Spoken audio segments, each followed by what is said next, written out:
This is 19mm touch button. The yellow cable is anode, the black color is cathode.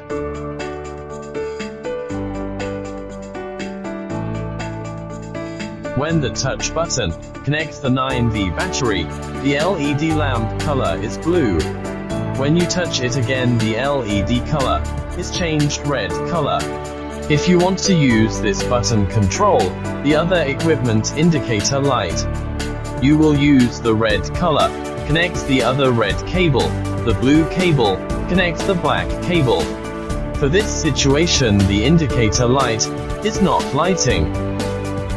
When you touch the button, the indicator light is lighting.